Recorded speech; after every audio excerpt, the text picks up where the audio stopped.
Muy buenos días a todas y a todos. Muchas gracias al senador Mayans por la invitación. Bienvenidas, bienvenidos a los directores generales de los institutos de seguridad social en México y a los invitados especiales. México se aproxima al esquema más antiguo en lo que respecta a qué hacer con los ancianos, dejarlos que laboren hasta que fallezcan, porque como ya dijo el senador Mayans, o no tendrán pensión o tendrán que trabajar toda la vida por la precariedad del empleo que no les permitirá acceder a esta. Hemos sido bombardeados desde los años 90 con un discurso sobre la insostenibilidad de los sistemas de seguridad social, particularmente el de las pensiones. Este discurso sirvió para justificar la reducción de los beneficios que fueron originalmente pactados entre trabajadores, empresarios y gobierno. Esta perorata, sin embargo, ha estado plagada de falacias. La primera se refiere a la supuesta solidaridad intergeneracional que suponía el diseño del sistema de pensiones de beneficio definido. En realidad, se prevía que el ahorro de los trabajadores sirviera para construir un gran capital social que financiaría en su momento las pensiones, es decir, los propios trabajadores, junto con empresarios y gobierno, aportaban para el fondo que posteriormente se usaría para pagar las pensiones. Sin embargo, este capital social fue sistemáticamente menguado. Se utilizó para fines distintos a las pensiones. Se construyeron hospitales, centros deportivos, escuelas, viviendas y posiblemente sirvió para enriquecimiento ilícito de algunos funcionarios. El problema fue que el Estado mexicano nunca restituyó el dinero de los trabajadores a ese capital social. Es como si pidiéramos un préstamo al banco y no tuviéramos que pagarlo. Si hiciéramos un estudio actuarial del monto que debería tener el capital social de los trabajadores desde que inició este sistema de ahorro para las pensiones, podríamos saber el tamaño de la usurpación que el Estado mexicano hizo del dinero de los trabajadores. La segunda falacia consiste en que se afirma que el pago de la seguridad en México es alto y excesivo para los empresarios. Falso. El porcentaje de aportación de los empresarios al IMSS es del 5.15 y el gobierno paga por sus trabajadores 5.18. En Argentina, cuya aportación por parte de los trabajadores es de 17%, sin contar otros países que también en América Latina los empresarios aportan mucho más. Es cierto que las aportaciones de los trabajadores también son bajas, pero en este momento ningún incremento de cuotas a los sistemas de pensiones puede ser implementado a costa de la precariedad y el bajo nivel salarial. Para eso necesitamos incrementar el salario y mejorar las condiciones de empleo. Se ha dicho también que es insostenible para las finanzas públicas el pago de las pensiones de los trabajadores de la generación de transición. Aquí quiero dejar muy claro que no son los pasivos del IMSS y del ISSSTE los que están poniendo en apuros al gobierno federal.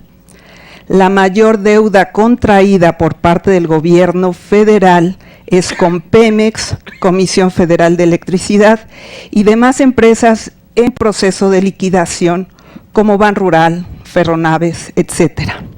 Según la Auditoría Superior de la Federación, tan solo Pemex y la Comisión Federal de Electricidad absorben 72.4% del costo fiscal de las obligaciones de pago de pasivos de las generaciones de transición. El compromiso adquirido por el gobierno federal en el caso de estas empresas fue con el fin de realizar la reforma privatizadora del sector energético. No habría empresa dispuesta a asumir el costo del pasivo laboral. Los pasivos de la generación de transición del IMSS y el ISSSTE representan el 11.7% del total, mientras que las empresas en proceso de liquidación son 13.6%, casi el mismo porcentaje y la cantidad de trabajadores es absolutamente distinta. Por tanto, es incorrecto tratar de meter en el mismo cajón a todos los trabajadores para resolver el problema de los pasivos de la generación de transición. El gobierno debe asumir la deuda con los trabajadores de las empresas que quiso privatizar, sin afectar los intereses de las mayorías. Otra de las falacias es que no hay dinero para financiar las pensiones. La desigualdad se impone como una forma de vida normal. Mientras que el gobierno no cobra impuestos a quien debe de cobrar, en 2012, por ejemplo, el 10% de la población más rica concentraba el 60% del ingreso total y solamente 4 mexicanos el 10% del Producto Interno Bruto. México tiene uno de los niveles más bajos de captación en impuestos. En 2014 era de 19.5 frente a 33.6% promedio en la OCDE. Por rubros también México tiene deficiencias, depende mucho más de los impuestos indirectos al consumo de bienes y servicios como el IVA, el IEPS, etcétera, que son absolutamente regresivos, y menos en los ingresos, en los impuestos a ingresos y a utilidades, que pueden ser más progresivos. Así, mientras que en el IVA captamos más o menos lo mismo que la OCDE, 11% en la OCDE y 9%, casi 10% en México. En materia de ingreso y utilidades, la OCDE capta 11.5% y en México únicamente 5.8%. Pero es en el rubro de las contribuciones a la seguridad social donde México falla más. Apenas se capta 3.1% del PIB, frente a 9.1% en los países de la OCDE. Y no nada más es un problema de la baja captación, sino que también no se cobra a quien se debe de cobrar. Hay empresas que evaden los pagos a la cuota, incluyendo estados de la República, empresas públicas que no dan a tiempo las contribuciones. Las políticas de contracción salarial afectan también a la seguridad social. Mientras menores sean los salarios, también serán menores las cuotas pagadas a la contribución. Nos dicen también que hay un problema demográfico, que México se está envejeciendo, pero se les olvida que todavía estamos gozando del bono demográfico, es decir, todavía hay una población económicamente mucho mayor que los ancianos, y por el otro lado hay un bono de género.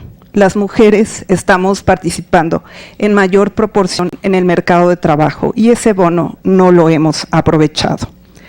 Una fracción muy pequeña de la población va a recibir pensiones, alrededor del 20%, 25%, y nos están diciendo que con ese 20-25% no hay dinero ni siquiera para ellos.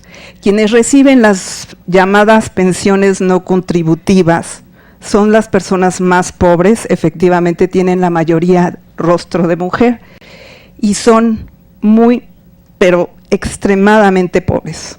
Alrededor del 91% de las personas que reciben pensión no contributiva son pobres, mientras que quienes reciben una pensión, ya sea del IMSS o el ISSSTE, su pobreza es únicamente del 50% y no padecen pobreza extrema.